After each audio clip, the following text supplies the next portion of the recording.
الحمدللہ رب العالمین والصلاة والسلام علی سید الانبیاء والمرسلین۔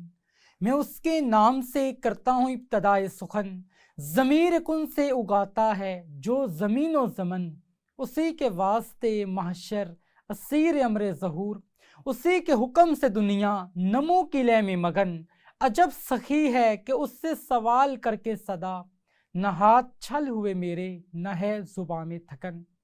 اللہ رب العزت کا بے پایا شکر ہے کہ رمضان المبارک اپنی رحمتیں برکتیں لٹا رہا ہے۔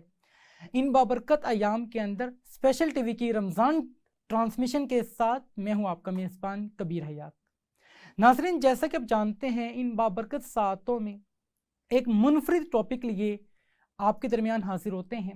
آج جس موضوع پر ہم بات کریں گے وہ اس لیے بھی بہت اہمیت کا حامل ہے کہ ہمارے معاشرے کے اندر صبر جو ہے وہ کم ہوتا چلا جا رہا ہے۔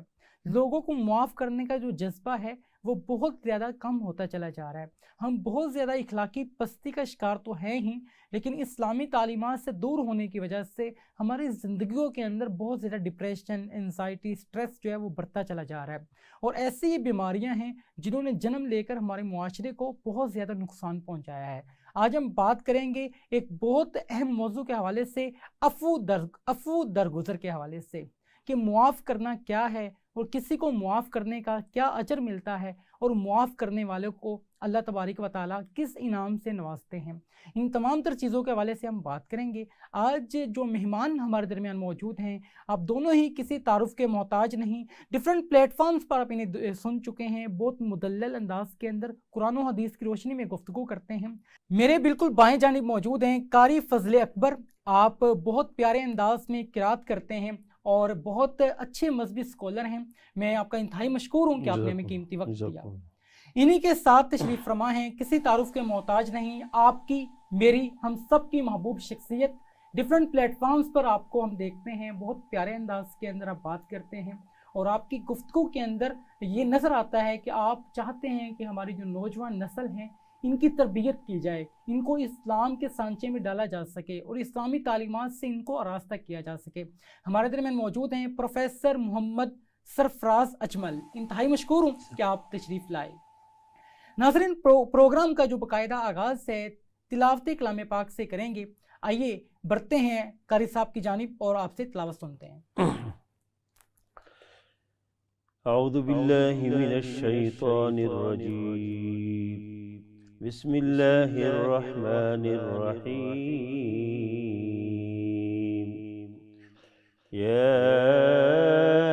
ایہا الذین آمنوا کتب علیکم الصیام كما كتب على الذين من قبلكم لعلكم تتقون أياما معدودات، فمن كان منكم مريضا أو على سفر فعدة من أيام أخر، وعلى الذين يطيقونه فدية طعام مسكين، فمن تطوع خيرا فهو خير له، وأن تصوموا خير لكم إن كنتم تعلمون۔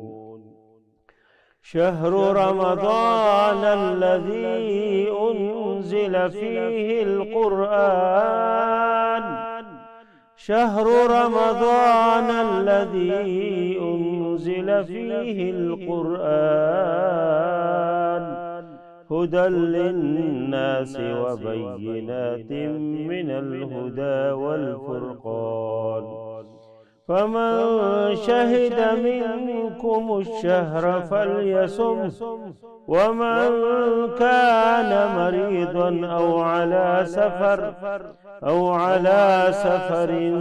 فعدة من أيام أخر، يريد الله بكم اليسر ولا يريد بكم العسر، ولتكملوا العدة ولتكبروا الله على ما هداكم ولتكبروا الله على ما هداكم ولعلكم تشكرون وإذا سألك عبادي عني فإني قريب أجيب دعوة الداع إذا دعاني فليستجيبوا لي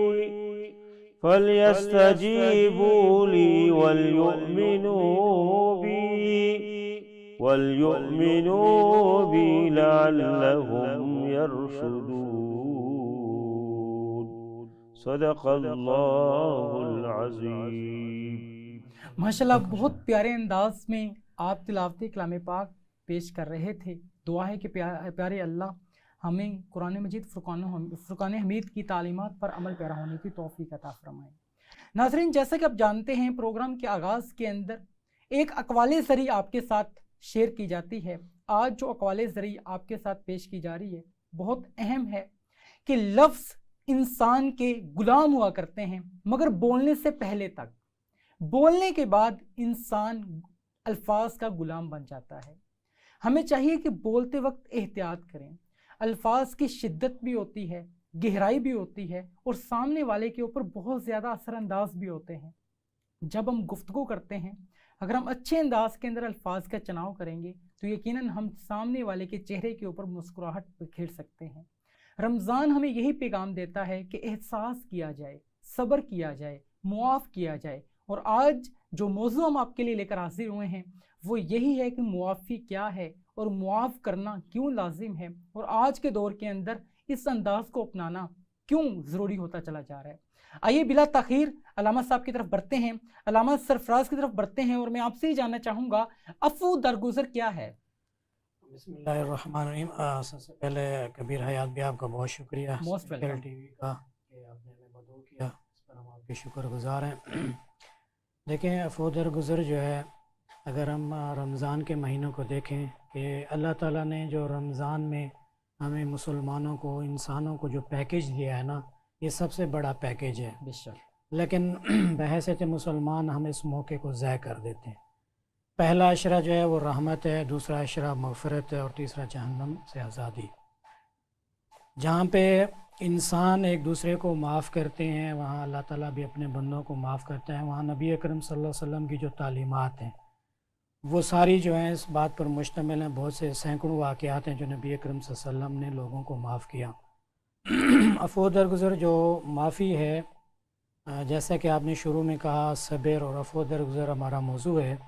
ہم اگر معاشرے میں دیکھتے ہیں، میں اگر آپ کو 3 سال پہلے اخبار کا ایک واقعہ جو رپورٹ ہوا ہے اس میں بتاؤں، کراچی کے اندر 2 بھائی رہتے تھے، دونوں آمنے سامنے ان کا گھر تھا۔ رائٹ۔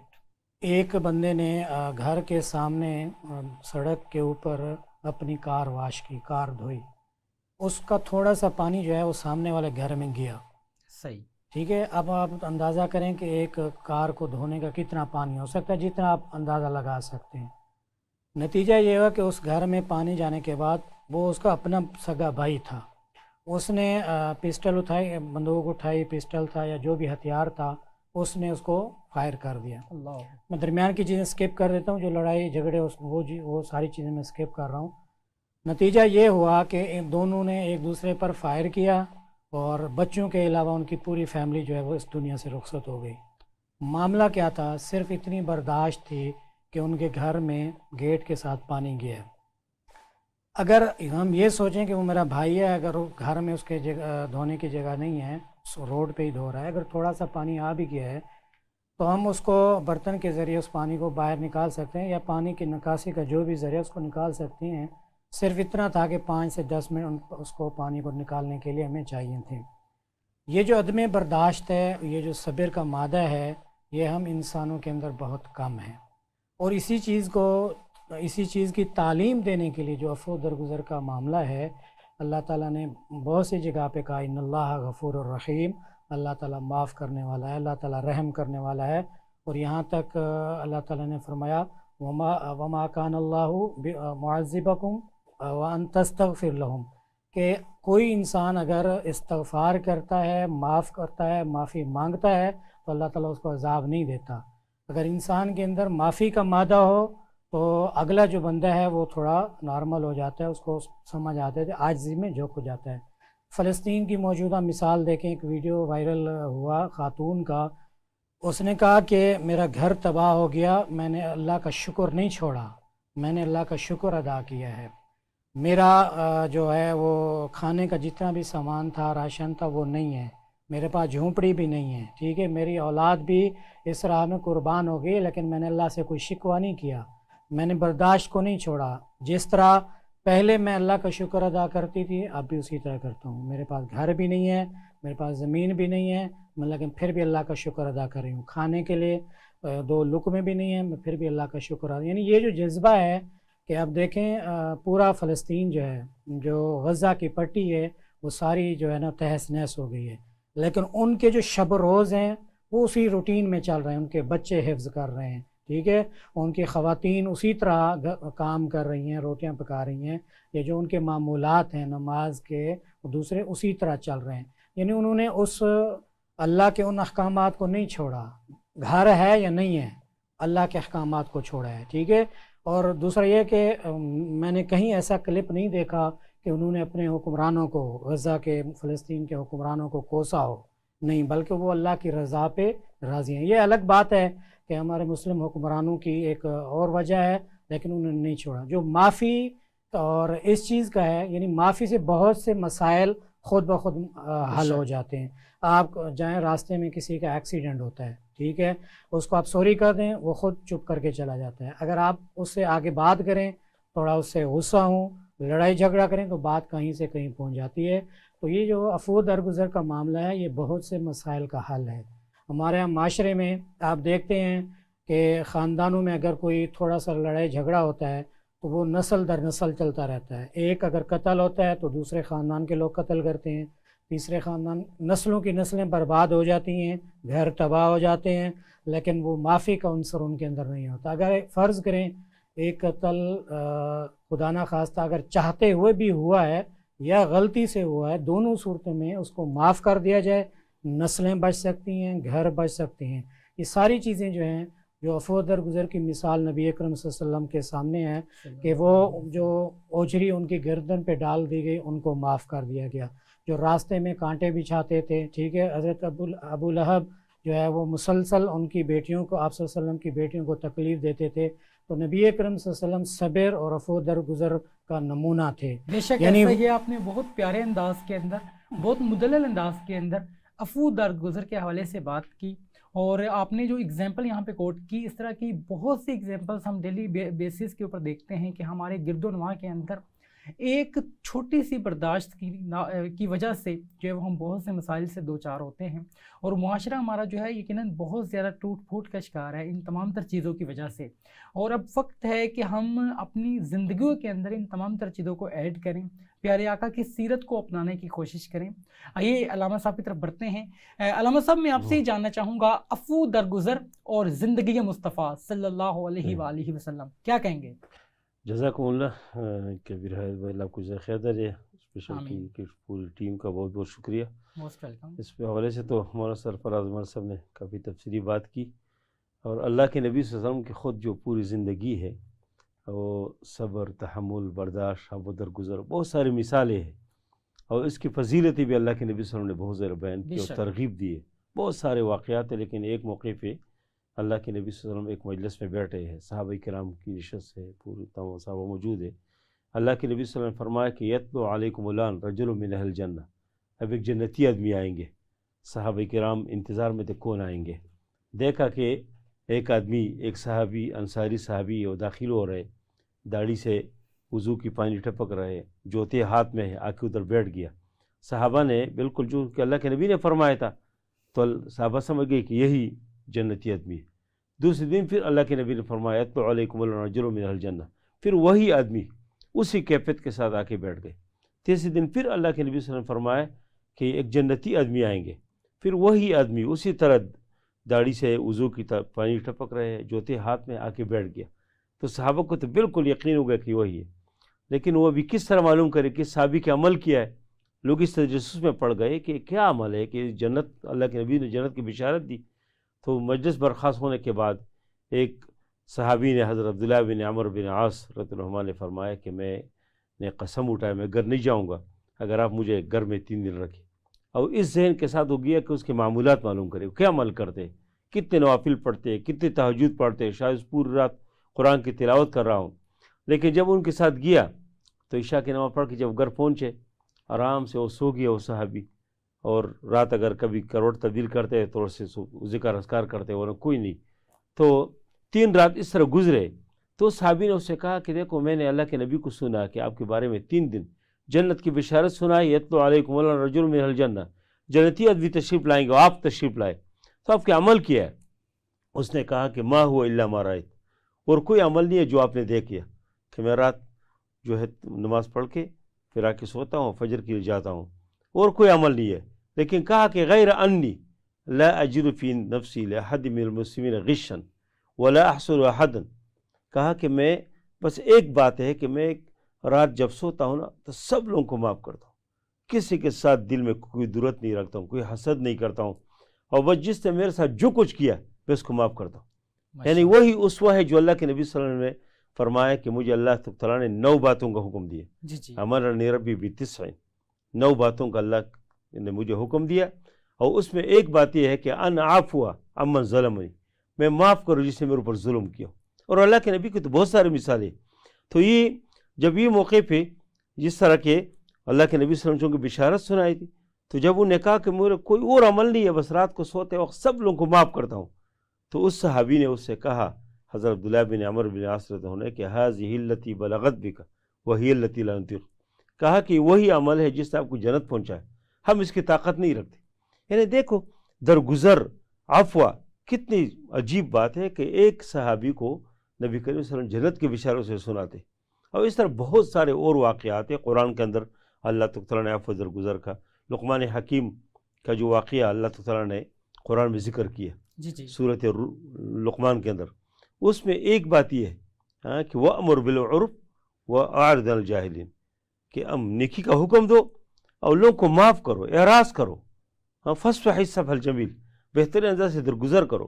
تو یہ بہت بہترین چیز ہے، اور ہمارے معاشرے میں واقعی اس کی بختان ہے بہت بھائیوں زیادہ کے اہم آپ نے درمیان۔ بات کی قرآن کی روشنی کے اندر، کہ قرآن میں بھی واضح طور پہ یہ حکم دیا گیا کہ عفو درگزر کا جو معاملہ ہے اس کو اپنایا جائے۔ اور ہمارے معاشرے کے اندر ہم دیکھتے ہیں کہ آج ہم تعلیمات سے دور ہیں، دینی تعلیمات سے دور ہونے کی وجہ سے بہت سے مسائل نے جنم لیا، اور وہ جنم لینے کے بعد اتنے زیادہ پیوست ہوتے چلے جا رہے ہیں معاشرے کے اندر کہ اب ان سے چھٹکارا حاصل کرنا یقیناً بہت مشکل ہوتا چلا جا رہا ہے۔ رمضان کی ان بابرکت ساعتوں میں جہاں عبادات کی جانب ہم جو ہے وہ بہت زیادہ گامزن نظر آتے ہیں، مساجد کے اندر بہت زیادہ رش نظر آتا ہے، اور سب سے اہم بات یہ کہ جب ہم روزہ رکھتے ہیں تو صبح سے لے کے شام تک صرف ایک اللہ کی رضا کے لیے ہم کوئی بھی چیز نہیں کھاتے ہیں، اور یقیناً یہ بھی ایک صبر ہے جس کو ہم جو ہے وہ فیل کر رہے ہوتے ہیں، محسوس کر رہے ہوتے ہیں۔ اگر اسی صبر کی انداز کو ہم اس انداز میں بھی جو ہے وہ اپنا لیں کہ ہم لوگوں کے ساتھ بھلائی کا معاملہ کریں، لوگوں کے ساتھ اچھے انداز کے اندر پیش آئیں، لوگوں کے ساتھ عفو درگزر کا معاملہ کریں، اور یقیناً قرآن میں 12 مرتبہ اللہ رب العزت ارشاد فرماتے ہیں کہ بے شک اللہ خوب معاف فرمانے والا ہے، اور اللہ سے ہم معافی کے طلبگار بھی رہتے ہیں۔ تو کتنی خوشی کا عالم ہوگا اللہ رب العزت کے لیے، اور اللہ رب العزت کتنا خوش ہوتے ہوں گے اس انسان سے جو ایک اپنے بھائی کو معاف کرتا ہوگا۔ تو ہمیں چاہیے ہم اس انداز کو اپنائیں۔ آئیے علامہ صاحب کی طرف بڑھتے ہیں۔ علامہ صاحب، صحابہ کرام علیہم الرضوان کی زندگیاں یقیناً صبر سے لبریز تھیں، اور عفو درگزر کا جو انداز انہوں نے اپنایا اس کی کچھ مثالیں اگر آپ آڈینس کے لیے پیش کر سکیں۔ دیکھیں، ہماری نبی اکرم صلی اللہ علیہ وسلم کی ساری زندگی اس چیز سے بڑی ہوئی ہے۔ صحابہ کرام رضی اللہ تعالیٰ عنہ اجمعین جو تھے، وہ نبی اکرم صلی اللہ علیہ وسلم نے صحابہ نے نبی اکرم صلی اللہ علیہ وسلم کو بذات خود دیکھا، ان کی عملی زندگی میں دیکھا۔ یہاں تک کہا جاتا ہے کہ کوئی اگر آیت نازل ہوتی، جب تک اس پہ عمل نہ کرتے تھے وہ آگے نہیں بڑھتے تھے، یعنی اتنا ان کے اندر عمل پختہ تھا۔ بہت سی مثالیں موجود ہیں، بہت سی چیزیں، جو کعب بن مالک رضی اللہ تعالیٰ عنہ کا واقعہ ہے کہ ان سے غلطی ہو گئی تھی، جنگ میں نہیں جا سکے تھے، تو وہ بہت سے صحابہ کرام جانتے تھے کہ یہ اس طرح نہیں تھے، ان کسی مجبوری کی وجہ سے نہیں جا سکے ہوں گے، دل میں یہ تھا کہ یہ، لیکن اللہ کا حکم تھا تو نبی کرم صلی اللہ علیہ وسلم نے بھی بائیکاٹ کیا اور صحابہ کو بھی بائیکاٹ کا کہا۔ صحابہ کرام ظاہر ہے جو ایک معاشرے میں رہتا ہے وہ کسی کا دوست، کسی کا عزیز رشتہ دار، ساری چیزیں موجود تھیں، لیکن اس کے باوجود بھی کوئی صحابی جو تھے ان کی طرف جانے کے لیے تیار نہیں تھا، اس لیے کہ اللہ کے نبی کا حکم تھا کہ ان کے پاس نہیں جانا، تو وہ رشتہ دار، عزیز و اقارب، دوست احباب کوئی بھی نہیں گیا، یہاں تک کہ اللہ کی وحی نازل ہوئی۔ بہت اہم آپ نے یہاں پہ بات کی، اور یقیناً پیارے آقا صلی اللہ علیہ وآلہ وسلم کی زندگی کو ہم دیکھتے ہیں، یقیناً وہ لبریز ہے صبر سے، اور آپ نے جس انداز کے اندر ہمیں تعلیمات دیں ان کو اگر ہم اپنا لیتے ہیں، اور پیارے آقا صلی اللہ علیہ وآلہ وسلم کے جان نثار صحابہ کا جو انداز رہا وہ یقیناً ہم سب کے لیے موٹیویشن ہے۔ اسی انداز کے اندر جو گفتگو ہے ہم جاری رکھیں گے۔ اس وقت ایک بریک کا وقت جو ہے وہ ہوا چاہتا ہے، بڑھتے ہیں ایک بریک کی جانب اور ملتے ہیں ایک چھوٹے سے بریک کے بعد۔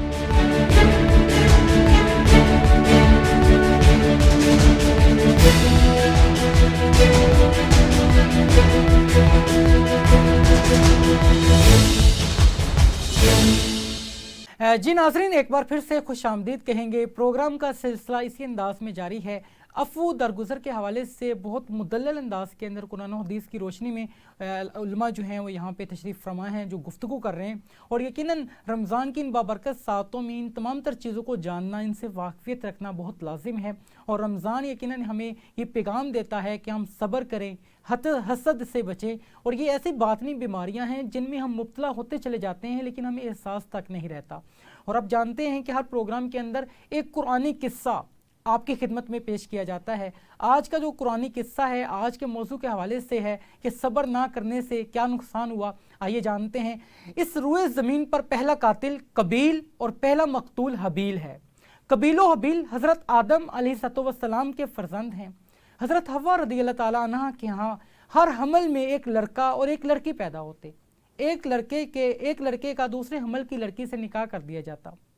حضرت آدم علیہ السلام نے قابیل کا نکاح لیوزہ سے کرنا چاہا جو حابیل کی بہن تھی، لیکن قابیل اس پر راضی نہ ہوا اور ضد پر اڑ گیا۔ حضرت آدم علیہ السلام نے سمجھایا کہ اکلیمہ تیری بہن ہے، اس کے ساتھ تیرا نکاح نہیں ہو سکتا۔ اکلیمہ زیادہ خوبصورت تھی، اس لیے جو قابیل ہے وہ اس سے نکاح کرنا چاہتا تھا۔ اسی اثنا میں حضرت آدم علیہ السلام نے حکم دیا کہ تم دونوں اللہ کی بارگاہ میں قربانی پیش کرو، جس کی قربانی مقبول ہوگی وہی اکلیمہ کا حقدار ہوگا۔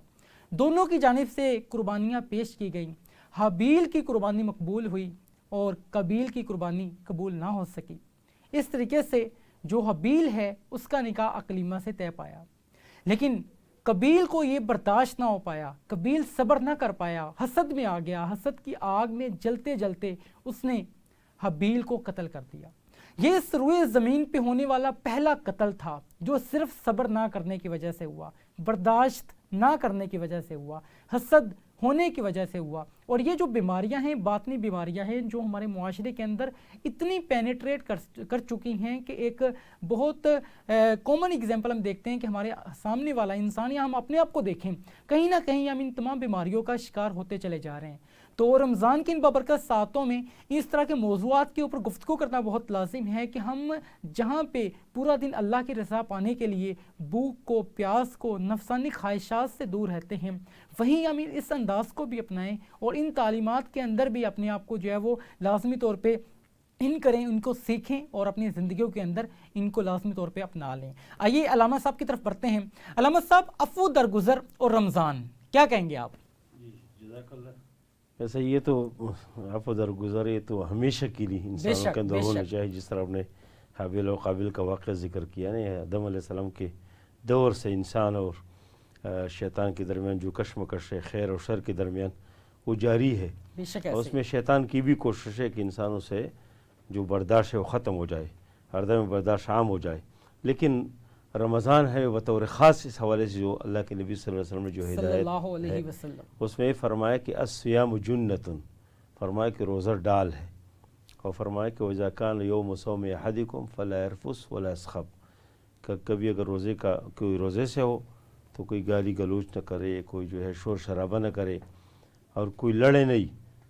فرمایا کہ فَإِنْ سَابَّهُ أَحَدٌ وَقَاتَلَهُ، کوئی اور اگر ان کو گالیاں دے، کوئی اور ان کے ساتھ لڑتے، تو ان سے یہ کہے کہ اِنِّی امْرُؤٌ صَائِمٌ، میں روزے سے ہوں، بہت پیاری بات، میں نہیں بہت لڑوں پیاری گا، بات۔ آپ لڑتے ہیں لڑے لیکن علامہ میں صاحب نہیں یہ لڑوں بھی گا۔ کتنا خوبصورت انداز ہوتا جی ہے کہ جب ہم کوئی غلط کام کی طرف مائل جی ہو رہے ہوتے ہیں جی یا ہمیں کوئی کر رہا ہوتا ہے تو جی ہم یہی کہتے ہیں کہ میں روزے سے جی ہوں، وہ بھی چپ ہو جاتا ہے اور سامنے والا بھی وہ ایکشن نہیں کر پاتا ہے۔ یہ کتنا خوبصورت یعنی انداز ہے جو یہ عید میں معاشرے میں ہم دیکھتے ہیں رمضان کے جی ایام میں۔ جی رمضان میں بھی، اور عموماً دیکھو اللہ کے نبی صلی اللہ علیہ وسلم صلی نے اللہ یہ علیہ جو وسلم ہدایت دی، اس طرح قرآن میں بھی فرمایا کہ وَإِذَا خَاطَبَهُمُ الْجَاهِلُونَ قَالُوا سَلَامًا، آپ جی سے جی کوئی جاہل ملے، آپ سے لڑنا چاہتے ہیں، آپ سے جھگڑنا چاہتے ہیں، آپ کوئی گالی دے تو تم کو سلام کرے۔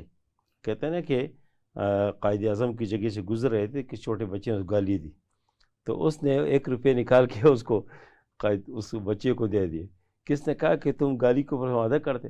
اس نے کہا نہیں، میرے لیے تو یہ مناسب نہیں کہ میں ان کو ساتھ کوئی اس کو مارو یا کوئی اس طرح، کیونکہ میں تو ادھر مہمان کیسے سے آیا ہوں، تو اس لیے کہ یہ کسی اور کو اس طرح کرے اور اس کو سمجھائے، اس کو 1-2 تپڑ مارے اس کو، تو اس لیے میں نے اس کو وہ رقم دیے۔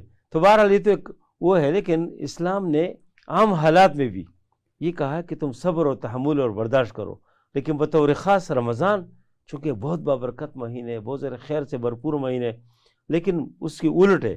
ہمارے لوگ کیا کہتے جی میں روزے سے ہوں، روزہ میں خراب کروں گا، میں آپ کے ساتھ لڑوں گا، میں یہ کروں گا۔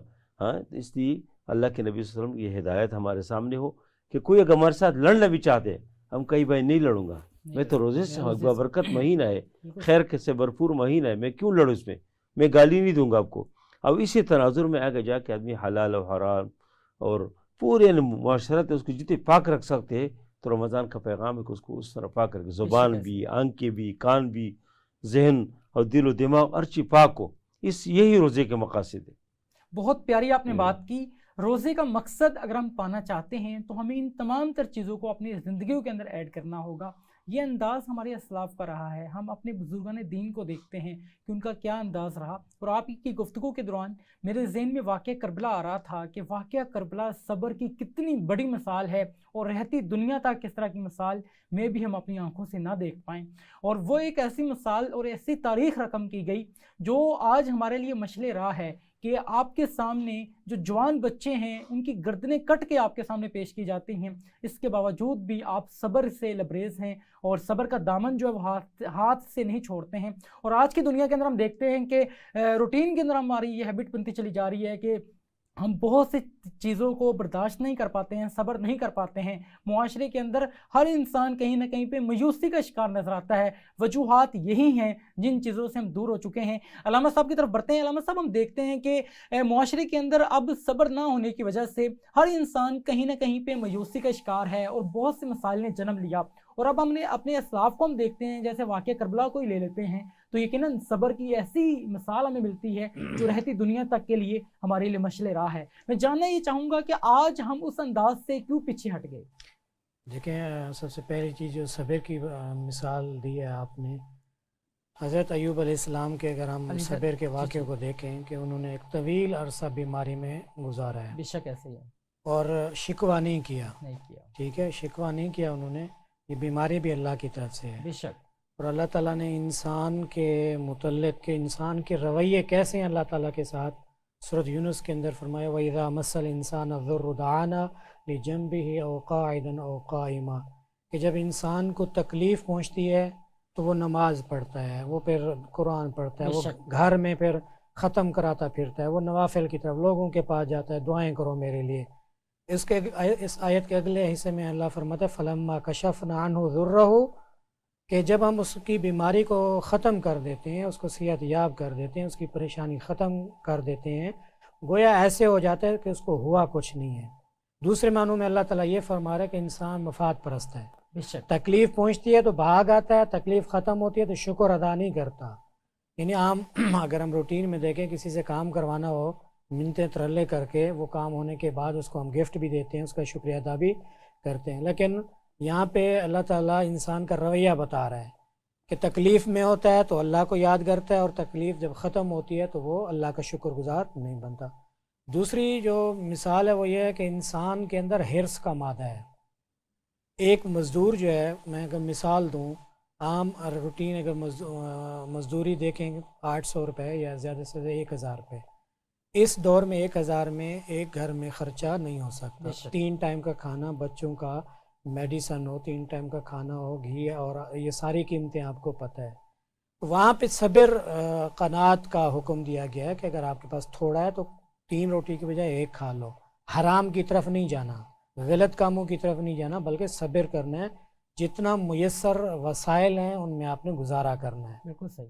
سورۃ تکاثر کے اندر اللہ تعالیٰ نے انسان کا ایک اور نقشہ بیان کیا کہ الہاکم التکاثر، ہلاکت میں ڈال دیا انسان کو مال کی کثرت کی حرص نے، حتی زرتم المقابر، یہاں تک انسان قبر میں چلا جاتا ہے.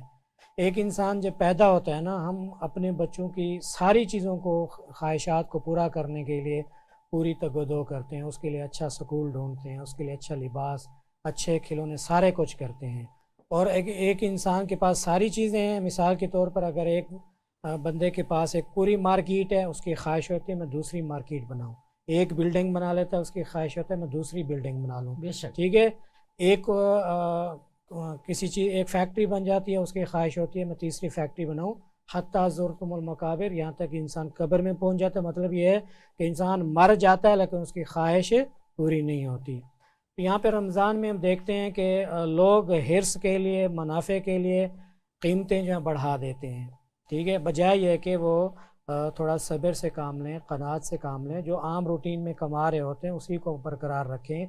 اگر فرض کریں کھجوریں 400 روپے کلو ہیں تو یہ رمضان میں آپ کو 800 روپے ملتی ہیں، 600 روپے ملتی ہیں، اس لیے کہ ان کو پتہ ہے یہ خریدنے آئیں گے. افطار انہوں نے لازماً کرنا ہے ان کے لیے.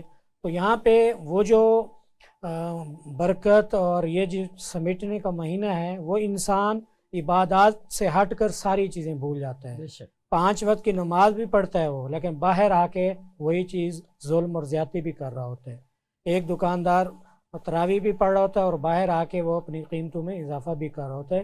تو یہاں پہ دونوں جگہ پہ بیلنس کرنے کی ضرورت ہے کہ جہاں پہ ہم دوسرے کاموں میں صبر کرتے ہیں، دوسرے کاموں میں ہم قناعت کرتے ہیں عبادات کے اندر، تو وہاں پہ مالی معاملات کے اندر، معاشی معاملات کے اندر بھی رمضان، نہ صرف رمضان کو دیکھتے ہوئے بلکہ عام حالات کو دیکھتے ہوئے خوف خدا ضروری ہے.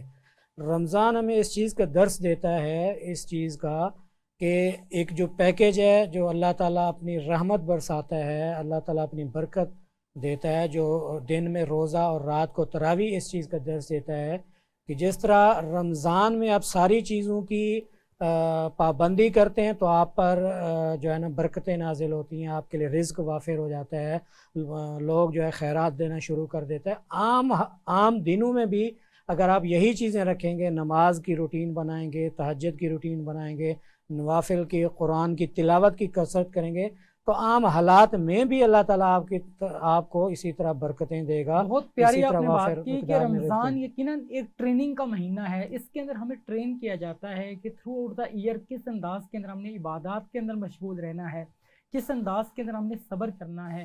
اور یقیناً رمضان ہمیں احساس دلاتا ہے بھوکے کی پیاس کا. جو بھوکا ہے اس کی بھوک کو ہم محسوس کر سکتے ہیں، جو پیاسا ہے اس کی پیاس کو ہم محسوس کر سکتے ہیں. جب ایک پورا دن ہم بھوکے اور پیاسے رہتے ہیں تو ہمیں یہ فیلنگز آتی ہیں کہ جو بھوکا ہے وہ کس درد سے گزرتا ہے، وہ کن کیفیات سے گزرتا ہے، اور روٹی کے ایک لقمے کے لیے وہ کتنی جو ہے وہ اس کی نیڈ ہوتی ہے. اور یہ تمام تر چیزیں رمضان میں تو ہم برداشت کرتے ہیں. اور اگر ہم دیکھیں تو رمضان ایک ٹریننگ کا مہینہ ہے جہاں پہ ہمیں ٹرین کیا جا رہا ہوتا ہے کہ ہم نے پوری زندگی کے اندر کس انداز کو اپنانا ہے، اپنی زندگی کو کس انداز کے اندر ہم نے گزارنا ہے، اور اس انداز کو اپنانا بہت لازم ہے. علامہ صاحب، ہم یہ دیکھتے ہیں کہ ہمارے معاشرے کے اندر ہم بات کریں، کمپٹیشن بہت زیادہ ہے، مقابلہ بازی جو ہے وہ بہت زیادہ ہوتی چلی جا رہی ہے. ہر جگہ پہ کمپٹیشن جو ہے وہ ہم دیکھتے ہیں کہ موجود ہے. اب اس کمپٹیشن کی وجہ سے ہر انسان چاہتا ہے کہ سیٹ ایک ہوتی ہے، کسی بھی پلیٹ فارم پہ ہم دیکھیں ہر انسان چاہتا ہے کہ بس وہ اس کے اوپر خود بیٹھے. تو یہ جو ایک انداز بن گیا ہے، اس کی وجہ سے یقیناً ڈپریشن، انزائٹی، سٹریس بھی ہے. اور ہم دیکھتے ہیں کہ پہلے جو ایجوکیٹڈ لوگ ہوا کرتے تھے، تعلیم یافتہ لوگ ہوا کرتے تھے، بلکہ ہم اپنے اگر دین کی بات کریں، دین کی جو پریچنگ کیا کرتے تھے ان کا جو انداز بڑا سادہ ہوا کرتا تھا. آج ہم دیکھتے ہیں کہ وہ انداز ان کا نہیں ہے. تو میں بس یہ جاننا چاہوں گا آپ سے کہ یہ جو ایک انداز ہے جس کو ہم نے اپنا لیا، اس کی وجہ سے بہت سے مسائل نے جنم لیا، تو آج کا جو انداز ہے مسلمان کا وہ کیوں نہیں ہے جو اسلاف کا تھا؟ اصل وجہ یہ ہے کہ ایک تو دین سے دوری ہے، بے شک یعنی اسلام اور شریعت کی جو ہدایت ہے، اور سب سے پہلے بات یہ ہے کہ اللہ کے نبی صلی اللہ علیہ وسلم جس طرح ہمارے لیے نمونہ ہے، یعنی ہم آپ درگزر میں بات کریں تو اللہ کے نبی صلی اللہ علیہ وسلم تو ہر حوالے سے ہمارے لیے نمونہ ہے. بے شک کوئی لقد شک کان نہیں. لکم فی رسول اللہ اسوۃ حسنہ، بے شک قرآن ہمارے میں لیے بات کامل نمونہ تو اللہ کے نبی ہے. آپ درگزر کے حوالے سے دیکھ کے اس کے اوپر جادو کے اثرات اور اس کو اس چیز طرح معاف کیا. حضرت عمر فاروق رضی اللہ عنہ نے فرمایا کہ میں اس کے سر کاٹتا ہوں، لیکن اللہ کے نبی نے فرمایا نہیں، میں اس سے کوئی اس طرح انتقام نہیں لیتا ہوں. بے شک اس کے یعنی خاندان کے اوپر، اس کے گھر کے اوپر، ان کی بیویوں کے اوپر الزامات لگے حضرت عائشہ کے اوپر، اور صورت نور میں واقعات مشہور ہے اس واقعہ عفق کے نام سے، لیکن اللہ کے نبی نے معاف کیا. اس طرح صحابہ کرام حضرت علی رضی اللہ عنہ کے جو معاف کرنے کے درگزر کے جو واقعات ہیں، تو آج کل یہ جو چیز نہیں ہے، ایک تو ہم دین سے دور ہے، اس لیے ہم یعنی دین سے دوری کی وجہ سے ہمارے اندر وہ چیزیں نہیں ہے جو اللہ کے نبی صلی اللہ علیہ وسلم کی زندگی ہے، صحابہ کرام کے خلفائے راشدین کی جو زندگی ہے. دوسرے ہے کہ جہالت بہت ہے، علم ہے نہیں لوگوں کے پاس، نالج ہے نہیں ہے. وہ لوگ مطلب چند ادھر ادھر واقعات کی کتابیں چند چیزیں دے کے اس کو پڑھتے ہیں. اصل دین کیا ہے، دین کے مزاج کیا ہے، دین کی روح کیا ہے، وہ بہت کم لوگوں کو اس کو پتہ ہے. بے شک لوگوں کے پاس ٹائم نہیں ہے. اگر ریئلٹی کی حالانکہ بات کریں دین سمجھنا بہت آسان ہے، بے شک ہر بے شک. زبان میں تفاسیر موجود ہے، ہر زبان میں حدیث کی کتابیں بالکل موجود ایسے ہے. ہی ہے، لوگوں نے دین- علماء نے دین کی جو access برصغیر ہے، پاک ہند کے لوگوں نے علماء نے بہت بڑا کام کیا. بے شک یہ جو بات مشہور ہے نا کہ قرآن جو ہے حجاز میں اترا تھا، مصریوں نے پڑھا اور برصغیر پاک ہند کے لوگوں نے سمجھا. ماشاء یعنی واقعی اصل نزول تو حجاز میں ہے قرآن کے، اور بہترین انداز سے قرآن جو ہے مصر میں ہے، لیکن برصغیر پاک ہند میں بڑے علماء ہیں، بڑے مدارس ہیں. ان مدارس نے بڑا کردار ادا کیا، بہت اہم آپ نے لیکن بات کی. لیکن اس کے پارا نہیں رہے. مسجد کے امام سے لوگ جا کے نماز پڑھ کے نکلتے. کسی نے ان سے کہا کہ آپ مجھے کچھ سمجھائے، اور کبھی اس طرح نہیں ہوا ہے یعنی کس عالم نے کس سے کوئی مطالبہ کیا ہو. کوئی آ کے پڑھتے، ہر عالم چاہتے کہ ہمارے سامنے کوئی دائرہ ہو، لوگ آ کے پڑھے اور پھر جائے. تو اس وجہ سے وہ ہمارے اصل جو انداز ہونے چاہیے اسلام اور شریعت کی جو مزاج اور روح، وہ ہمارے اندر نہیں ہے، کمزوریاں، اور اس وجہ سے ہی عدم برداشت اور یہ ساری چیزیں موجود ہیں. بہت اہم آپ نے بات کی، اور آپ نے کہا کہ قرآن کو سمجھنے والے برصغیر کے لوگ ہیں. اور آپ ہی کی بات سے میں کچھ دن پہلے ایک امریکن پاکستان میں تشریف لائے، ان سے میری ملاقات ہوئی، اور انہوں نے ساؤتھ افریقہ سے جو اسلامی کوئی ڈگری اویل کی، اور پاکستان کے اندر یہاں پہ تعلیمات حاصل کرنے کے لیے پہنچے تھے یہاں پہ. تو میں حیران تھا کہ آپ پاکستان میں تعلیم کے لیے آئے ہیں.